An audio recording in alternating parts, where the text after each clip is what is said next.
Hi everyone, thanks for watching. I'm Lauren, and in this video I'm here in the pattern room of my shop, Guthrie in Ganny, to share with you a selection of the lined coats and jackets that I have made over the year and give you lots of tips and inspiration on and considerations really on how you might want to line a jacket and what different things you can do with lining as well.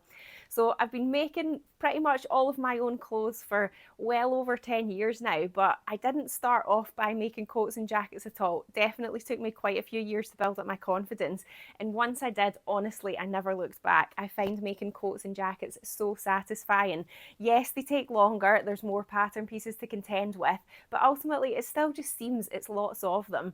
And you just kind of have to accept that it's going to take you longer to make something like that and really enjoy the process. There's always something new to learn when you make a coat or a jacket, whether that's putting a zip in it or doing buttonholes or a certain type of collar or whatever, and it's really good fun. So if you haven't ever tried to make a coat or a jacket before, I would urge you to give it a go. There's lots of really easy ones out there that are good to start with, and you'll see some examples of them in the selection that I'm going to show you as well. So I have done a blog post that goes along with this video where I show you pictures and give you links to all of the patterns and yeah, just like more details of what I'm chatting about in the video. So the link to that will be in the description.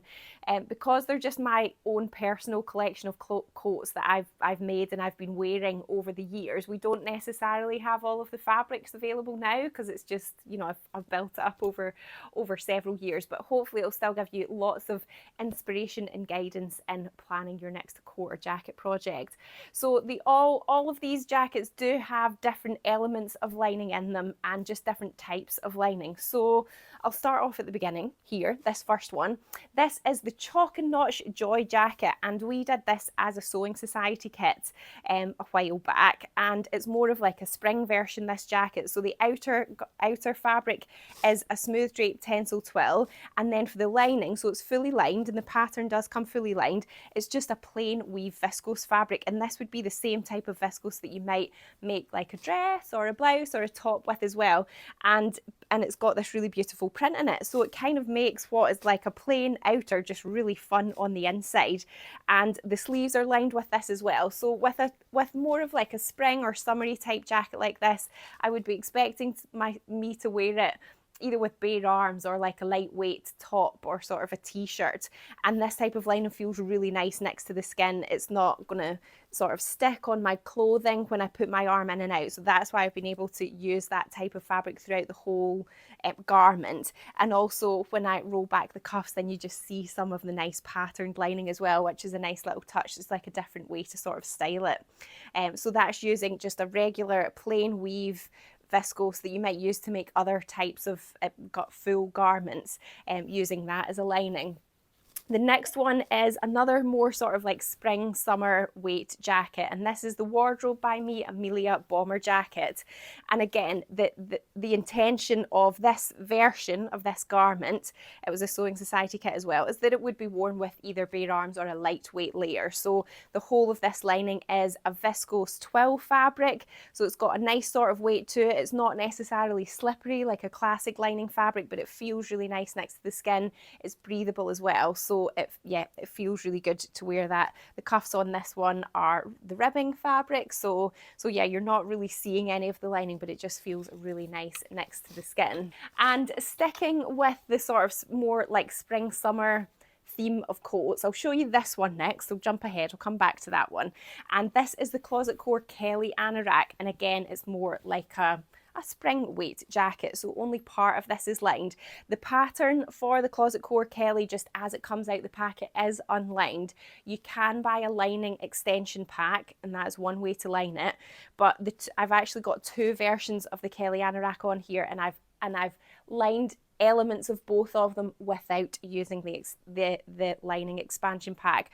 So this one here, it is just the hood that I have lined. So you can see on the inside here, it's got this really fun Liberty lining. And then I've just made some binding, and that's what covers the seam allowances at the neckline as well.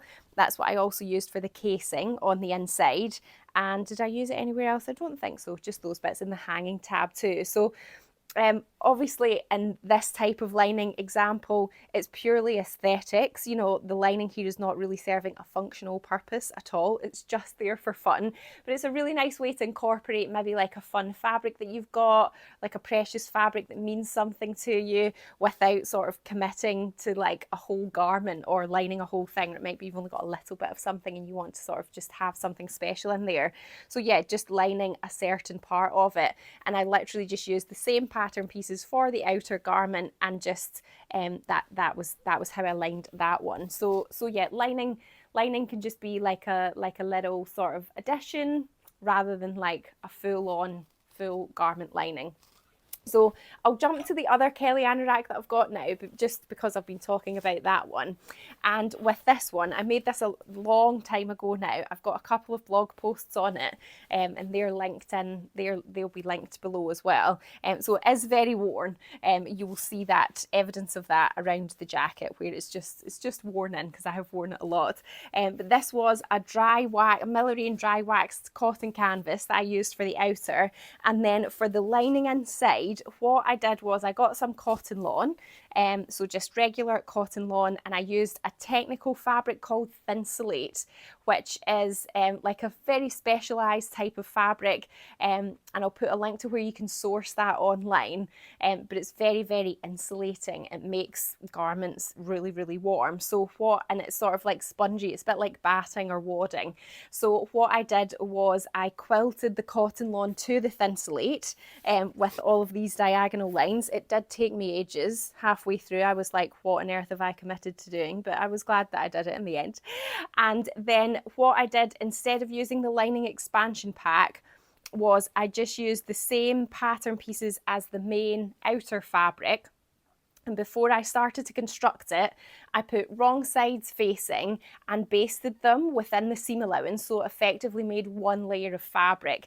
And then it just meant that as I was constructing the garment, it was like it was lined already. So then at my seam allowances, my overlocker coped on most of them. So like I've just overlocked those edges there. At the neckline, I ended up using a woven ribbon, and I just hand stitched that on because that was a lot bulkier.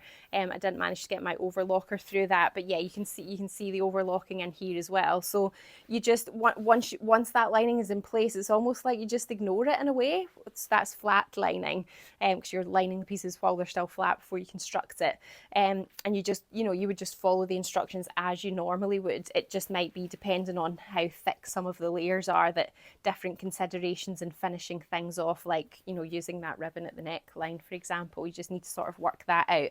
But otherwise, it can be flat lining can be quite a quick and easy way to add lining to something, especially if you want to line something that doesn't come with lining pattern pieces already. So yeah, that coat has definitely got a lot of wear to it. So now I'll stick with my sort of lighter weight jackets, and then I'll move into my more like warmer winter ones. So the next one that I've got is this one here. This is the Grain Line Thayer jacket. And again, this was a Sewing Society kit, and it is fully lined as well. It comes with lining pattern pieces as part of it, and this is lined with a cotton 12 fabric that's got this gorgeous check in it, so the check's woven into the fabric, and it's lined throughout, so even the sleeves have the same lining too. And again, like the Chalk and Notch Joy, when you then roll the sleeves back a little bit, you just see that really nice lining there. So as it is a lighter weight jacket, again, I would probably be wearing this more with like a lighter layer. I don't know, potentially maybe with bare arms. It would depend on what type of season it was. But yeah, I found that the fit on this jacket means I can still get my arms in and out fairly easily. You could, if you wanted to, use more like a slippery type lining in the sleeve, but I didn't for this version, and I found that it was totally fine. So yeah, I think you would just maybe need to think about what you were actually wearing with it. But yeah, also got a lot of wear out of that one too. And then the next one that I've got, this is also in a dry waxed cotton canvas. This is the paper cut waver coat. Again, it's got quite a lot of wear on it, so you will just see that it looks slightly just worn and loved. And with this one, I just absolutely loved this Liberty Tanalon when it came in, but I knew that I probably wouldn't want like a whole garment in it, and it went really nicely with the maroon colourway that we had of the time with that wax cotton, so I decided to line this jacket instead. And I think if you really love a fabric, or you love like colour, you love bold prints, but maybe you just feel like you wouldn't get the wear out of it, actually including it as a lining in a coat or jacket can be a really good way to see it all the time and get a lot of wear out of it. That is one of the things I love the most about making coats, is that you can get a lot of wear out of them. Obviously, if you're making like a dress or top or whatever, you're going to wear it maybe like a couple of times, wash it, you're going to be wearing other stuff, whereas with coats and jackets, in theory, you could wear them every day, so you can get a lot more wear out of them. With this one, I did also line the sleeves with the Tanalon as well, which in hindsight I probably shouldn't have. Obviously Liberty is quite an expensive fabric, and putting it in the sleeve as well is just adding on to how much fabric you need.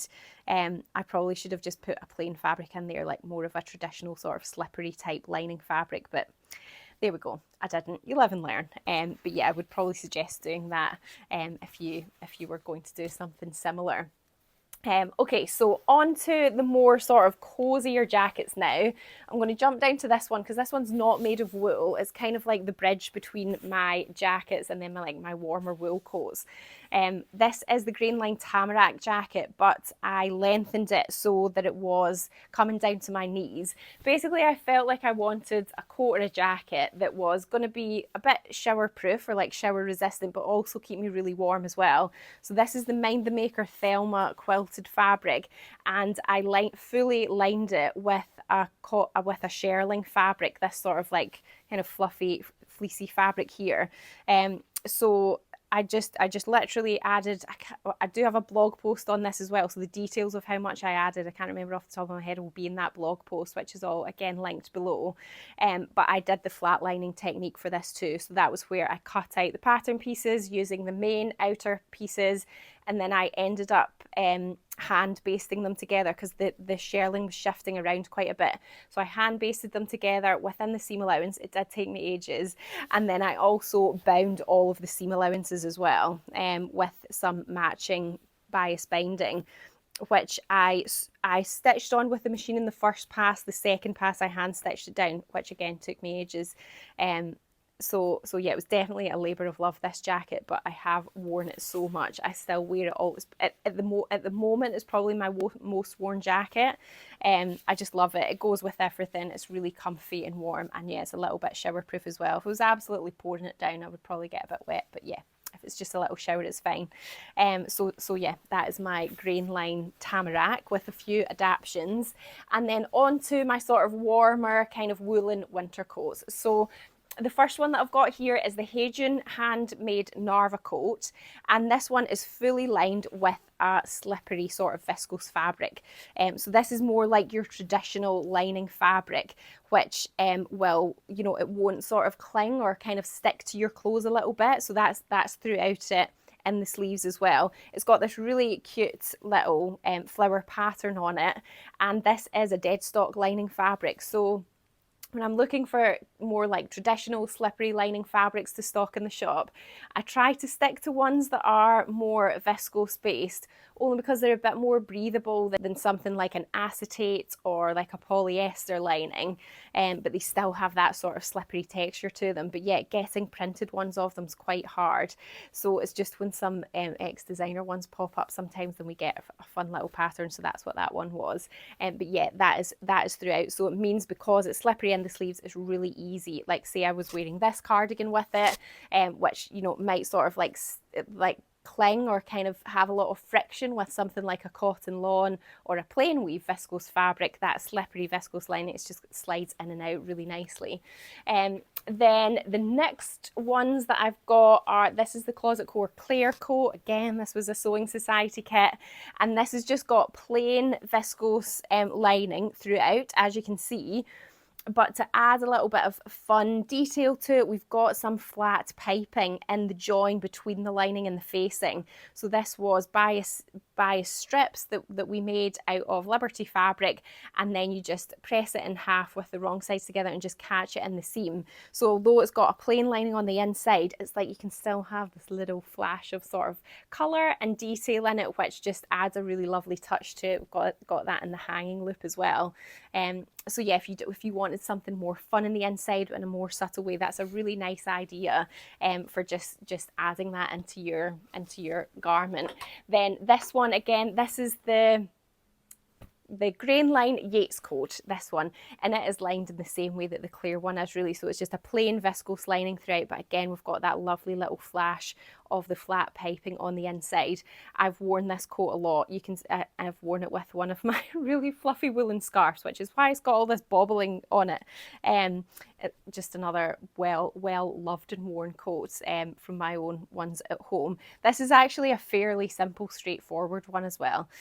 So this is quite good if you want to tackle a coat, but you're maybe not confident to do like more complicated stuff. It's got these really nice pockets that are just within the seam at the front here, and you can put like a fun lining in them as well. You could even put like a cotton flannel in there, and then when you put your hand in, it would feel nice and cozy and fluffy. So yeah, you can, again, it's just playing about with different types of lining and different parts of the construction to sort of get the functionality and the effect and the aesthetics that you're looking for. And then this one here is another grain line one. This is the Cascade duffel coat, which again has been much worn and loved. It's definitely getting rough around the edges now, but this has got Liberty Tanalon in the lining of the hood and the bodice, and then also the facings here. The fabric that I used to make this was really thick, so actually doing those little sort of zip facing bits there and that main fabric would have made it really bulky, but using the Liberty Tanalon, it actually it just sort of balances everything out a lot more. So that's got the the nice Liberty lining there, but in the sleeves it is silk habitai, which is what I just had in my stash. Unfortunately we don't have any of that in the shop at the moment, but it has the same function as like a slippery viscose lining. It makes it really easy for you to slide your arms really easily in and out of the sleeves so that you can get your clothes on and off. So yeah, again, combining the two different linings gives you a really lovely patterned fun bit on the bodice, but you've still got the functionality of the slipperiness in the sleeve, which is excellent. And then we have also got this one here, which I made for my daughter, Sophia. This is the paper cut Nova coat, and it is made in this really fun, lovely, furry animal print fabric. And when I asked her what sort of lining she wanted, she also picked a gorgeous Liberty Tanalon, which is lovely and colourful on the inside. But then for the sleeves, I went for more of like the classic slippery viscose lining, again, just so that it would be nice and easy to get your arms in and out. So another example of just combining a gorgeous fabric that you can see on the inside. You get a little flash of it as you're wearing it, but then you can still get your arms in and out really easily. So I hope you've enjoyed having a little look through my collection of coats and jackets, and that has given you lots of lovely inspiration. Remember, there is a blog post that goes along with this video, so in there you'll be able to see pictures and get links to the patterns, and yeah, just see things up close a little bit more as well. So you can check that out in the description to this video. If you haven't subscribed to my channel already, then just remember to hit subscribe so you don't miss out on my next video. Any comments or questions at all, please feel free to leave them below, or you can always get in touch with the G&G team, and I are always more than happy to help. You can call or email us. So thanks for watching, and I will see you next time. Bye!